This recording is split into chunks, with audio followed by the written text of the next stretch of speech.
Et dans le grand entretien ce matin avec Marion Lourd, nous avons le bonheur de recevoir l'un de nos grands scientifiques passionnés de pédagogie. Il est chercheur titulaire de la chaire de psychologie cognitive expérimentale, j'arrive à le dire, au Collège de France, membre de l'Académie des sciences, et il préside le conseil scientifique de l'éducation nationale, conseil qui publie justement un rapport, 3e volume de ses travaux, l'intitulé Sciences et école, ensemble pour mieux apprendre. Ça vient de paraître chez Odile Jacob. Si vous avez des questions sur la manière de mieux apprendre, de développer les progrès chez les élèves, vos enfants, chers auditeurs, n'hésitez pas à nous appeler. Le standard 01 45 24 7000. Vous êtes déjà nombreux à vouloir poser vos questions, ou l'application France Inter. Stanislas Dehaene, bonjour et bienvenue. Bonjour. Ravi de vous retrouver. On rappelle très rapidement le rôle du conseil scientifique. C'est une trentaine de scientifiques français, étrangers, de plusieurs disciplines, et qui a un objectif: faire progresser les élèves, appliquer dans les classes les pédagogies qui ont fait leurs preuves. Et c'est un livre, celui-ci, Sciences et école, qui paraît au moment où on a l'impression qu'on est à la croisée des chemins. Stanislas Dehaene. Notre but, effectivement, c'est de proposer des synthèses de ce qui est connu sur le plan scientifique, dans tous les domaines. D'ailleurs, ça va depuis l'économie jusqu'à la psychologie expérimentale, au travail explicite dans les classes. Et là, c'est le 3e volume. Honnêtement, avec ce 3e volume, je suis assez fier. Je trouve qu'on a rassemblé, avec les 30 scientifiques en question, beaucoup de connaissances sur la lecture, sur les mathématiques, mais aussi sur le bien-être des élèves, leur sommeil. Ça, c'est essentiel. Et c'est absolument essentiel. C'est un pilier aussi important que les autres. L'envie d'apprendre, le sentiment qu'on peut y arriver. Parce qu'il n'y a pas de fatalité, je le disais, donc apprendre à mieux lire, écrire, compter, c'est une urgence. Et ce qui est assez frappant, c'est que ce sont des exercices aussi, des exercices qui fonctionnent. Juste pour commencer et rentrer directement dans le vif du sujet, il y a un vrai problème avec les mathématiques. Stanislas Dehaene, vous le savez, on a progressé sur la lecture, mais le prochain enjeu pour l'éducation, c'est remonter le niveau en maths, redonner le goût des maths. Il y a un exercice que j'aimerais que vous décriviez et qui en dit long sur le niveau des élèves en France. Les résultats montrent qu'en entrée en 6e, la plupart des élèves ne savent pas placer, par exemple, un demi sur une ligne graduée entre 0 et 5. Ils ne sont que 22% à pouvoir le faire. Oui, c'est un exercice qu'on a souhaité introduire parce qu'il met en valeur ce que ça veut dire comprendre les nombres. Ça n'est pas juste savoir faire des opérations et savoir par exemple multiplier 2 fractions, on multiplie le haut, on multiplie le bas sans savoir pourquoi. Voilà. La question c'est comment vous faites pour comprendre. Alors ici on a introduit la ligne numérique, un axe qui va de la gauche vers la droite avec 0 à gauche, 5 à droite comme une règle. Et c'est une métaphore extrêmement précieuse et la recherche montre que les élèves qui ont compris comment les nombres vont dans l'espace, ils ont compris énormément de choses fondamentales qui vont les aider dans les opérations. Mais effectivement, dans l'entrée en 6e, la grande surprise, c'était 22% des élèves arrivent à placer la fraction 1/2 au bon endroit, entre 0 et 1, au milieu de 0 et 1. Entre 0 et 1 est dramatique pour les filles, c'est-à-dire qu'elles sont bien pire que... C'est-à-dire que dans le lot des élèves qui y arrivent, il y a effectivement un tiers seulement de filles, 2 tiers de garçons. Mais ça, c'est un problème qui est effectivement bien avéré à l'école française.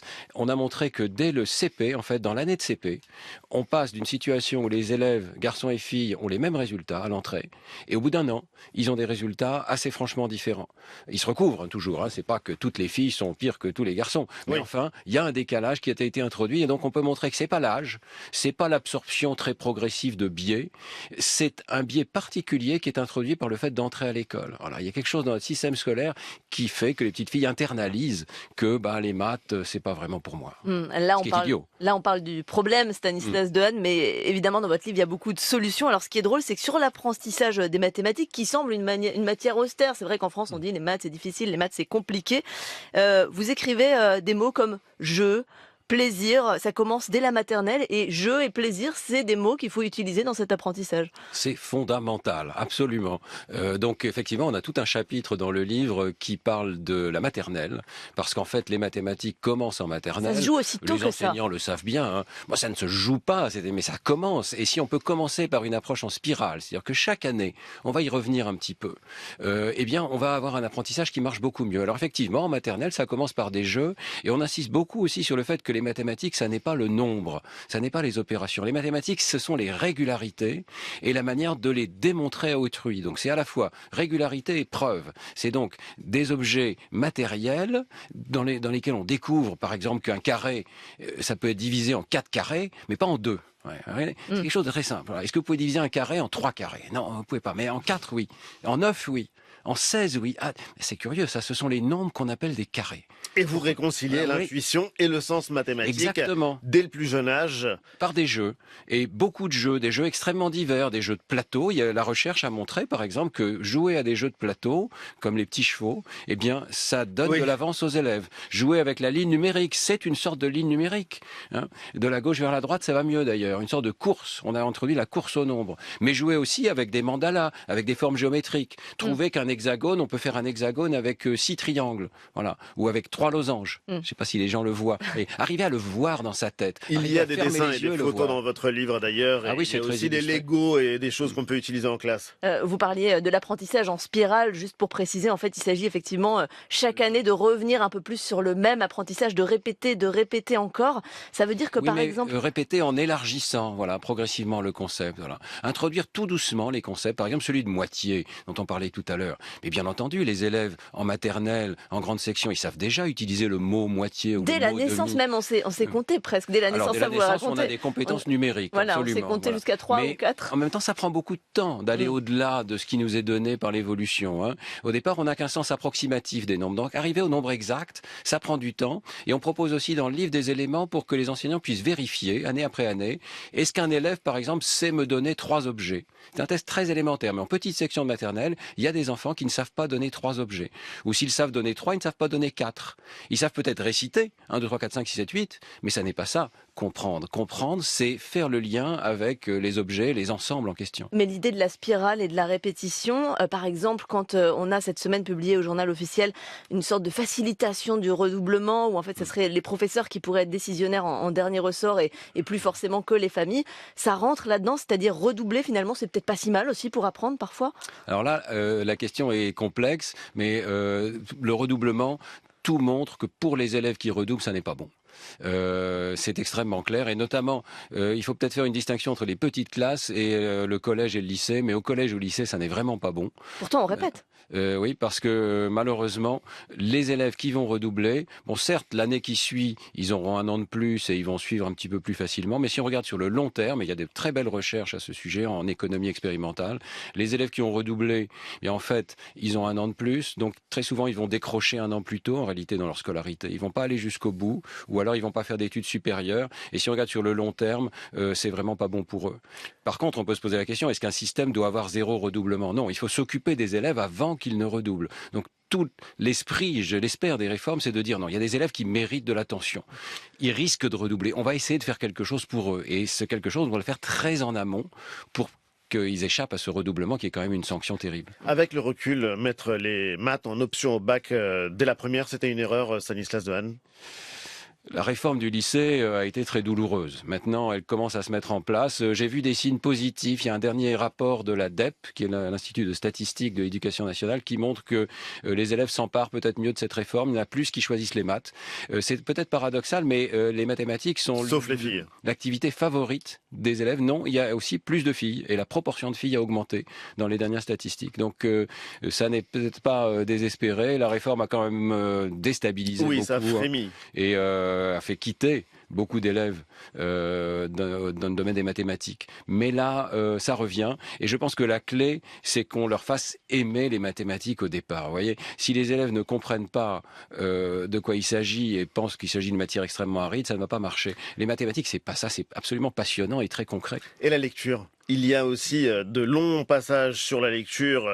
Bambi, par exemple, peut aider à avoir une cognition. Alors, je ne sais pas exactement comment le dire, mais c'est une manière de s'approprier les symboles, de généraliser, par exemple, de savoir ce qu'est un dessin, ce qu'est une photo, ce qui représente un objet.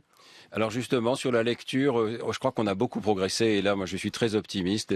Tous les signaux sont convergents. Il y a effectivement une distinction entre le vocabulaire, qui commence à l'oral et qui se poursuit ensuite à l'écrit, et puis la lecture en tant que décodage, qui est vraiment l'activité qu'on pratique au CP. Et tout le monde est d'accord maintenant là-dessus. Au CP, en début de CP, on va se focaliser sur apprendre à décoder.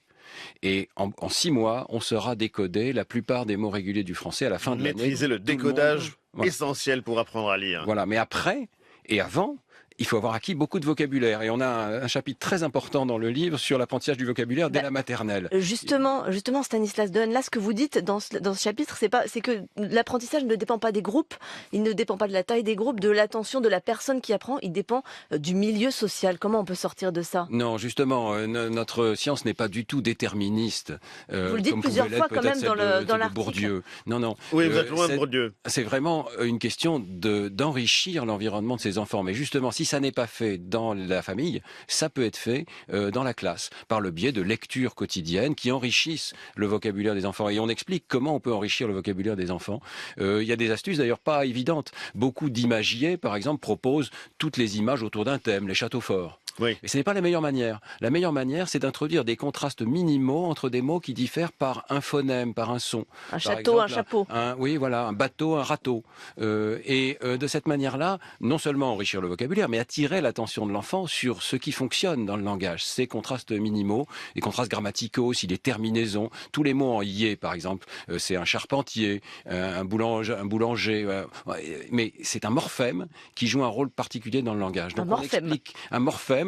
C'est comme un petit mot, si vous voulez. C'est un morceau de mot qui peut se combiner avec d'autres pour former du sens. Stanislas Dehaene, je le disais, beaucoup d'appels au standard d'Inter. Bonjour Laurent. Oui, bonjour. Et bienvenue dans le grand entretien d'Inter. Vous aviez une question pour notre invité Stanislas Dehaene. Oui. Quels progrès cognitifs et sociaux l'apprentissage des langues vivantes permet-il chez l'élève ?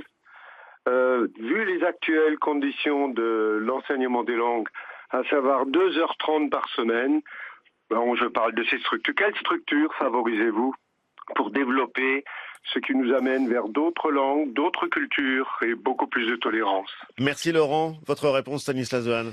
Il n'y a pas une science énorme du multilinguisme, mais ce qu'elle montre quand même, c'est qu'il faut favoriser l'immersion le plus possible, donc des cours dans lesquels on ne parle que la seconde langue, le faire le plus tôt possible. Le cerveau de l'enfant est une extraordinaire machine à apprendre, et dans les petites classes, on parlait de la maternelle tout à l'heure par exemple, les enfants apprennent spontanément la langue de leur interlocuteur sans qu'on ait besoin de faire des efforts formidables.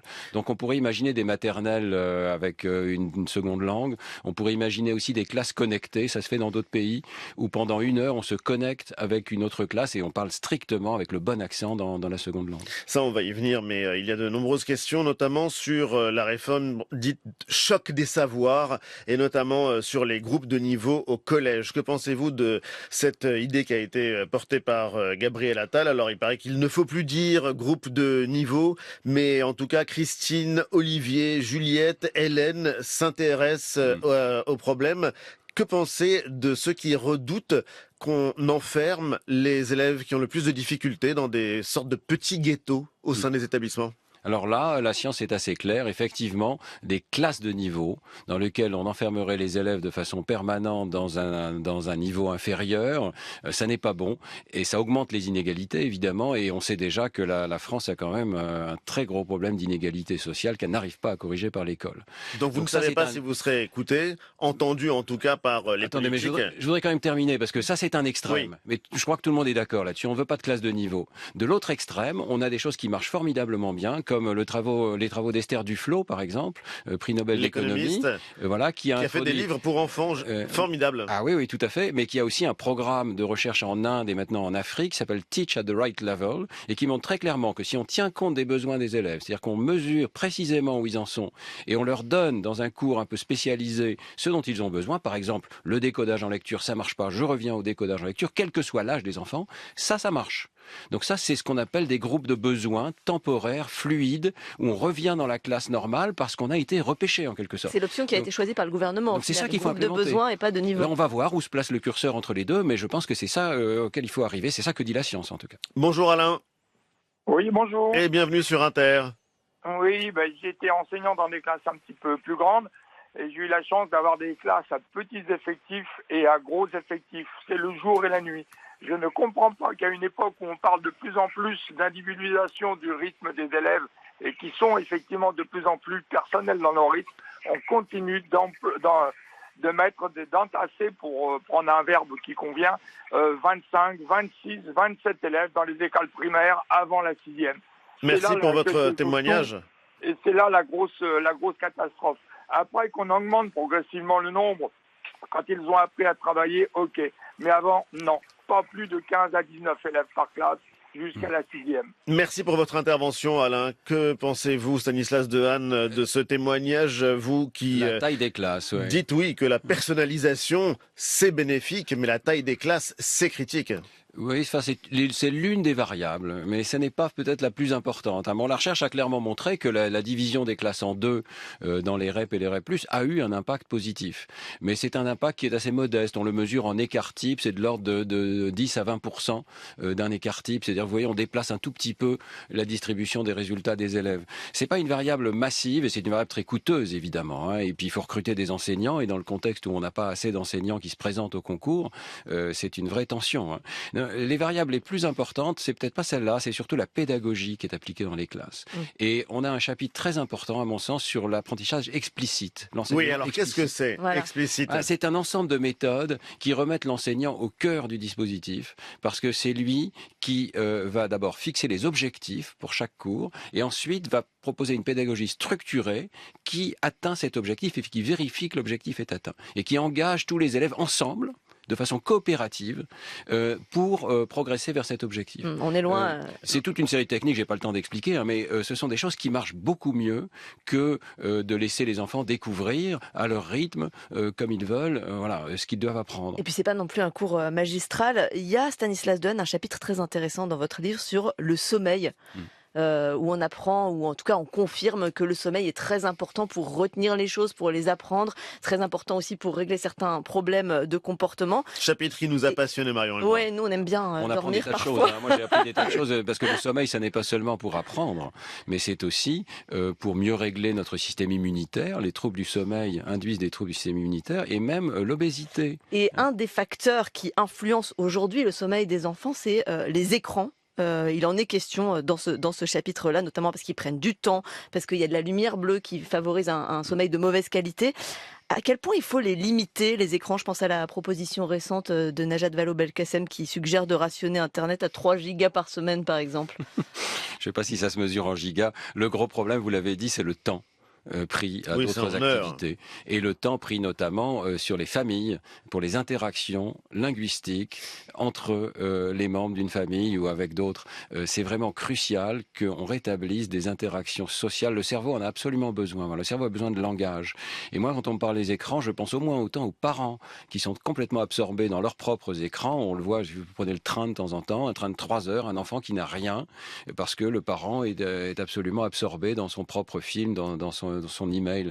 Ça n'est pas acceptable. Nous devons vraiment remettre l'enfant au cœur de l'apprentissage. Alors effectivement, ça passe peut-être par une limitation. Je ne crois pas beaucoup aux limitations imposées du haut, mais je crois, et c'est ce qu'on essaie de faire ici, à la pédagogie. Une des choses qui a marché dans le chapitre sur le sommeil, c'est enseigner aux enfants eux-mêmes à quel point leur propre sommeil est important. Oui, l'impact de ces écrans. Et ça a marché. Et il faut d'ailleurs dire écran au pluriel, puisqu'il y a des gamins qui utilisent en moyenne 4 écrans simultanément après 21 heures, télévision, téléphone, console, ordinateur, et c'est assez extraordinaire de voir l'impact que ça a sur le temps de sommeil. Et j'en profite d'ailleurs pour indiquer, Stanislas Dehaene, que jeudi prochain, France Inter consacrera toute une journée autour des écrans avec des émissions spéciales dès 8h20 dans la matinale. Le programme est en ligne, évidemment. Cet été, n'oublions pas quand même l'effet bénéfique des écrans, et notamment pour les enfants 10 qui reçoivent des logiciels spécifiques, les enfants dyspraxiques qui n'arrivent pas à écrire avec un stylo mais qui peuvent écrire avec un clavier. Il faut vraiment que l'école soit tolérante à des usages multiples et pédagogiques des écrans. Ce qui est assez extraordinaire quand on vous lit et quand on lit les travaux de vos collègues, c'est que vous montrez vraiment des exercices qui marchent, qui pourraient être généralisés, qui pourraient être étendus. Et d'ailleurs, vous avez un talent de pédagogue au point que cet été, France Inter, Stanislas Dehaene, vous confiera du lundi au vendredi à 8h53 une chronique Une idée dans la tête. Dans la tête et pas derrière la tête. 40 jours pour apprendre mieux face à face avec son cerveau. C'était d'ailleurs un travail que vous avez fait, mais en tout cas, science et école ensemble pour mieux apprendre sous la direction de Stanislas Dehaene. Ça réunit donc les travaux du Conseil scientifique de l'éducation nationale. C'est publié chez Odile Jacob et on aurait pu continuer à vous poser, beaucoup de questions avec les auditeurs, avec les enseignants, les parents et évidemment avec les élèves. Stanislas Dehaene. Puisqu'il s'agit d'eux, après tout. On met les élèves vraiment au cœur des choses, mais et aussi la science, tout simplement. La science est neutre, elle essaye de dire ce qui marche et ce qui ne marche pas. Pas la peine d'aller à Singapour, en tout cas. Non, Merci. mais on peut prendre des idées de Singapour, on essaye, absolument. Merci Stanislas Dehaene d'avoir été l'invité d'Inter ce matin.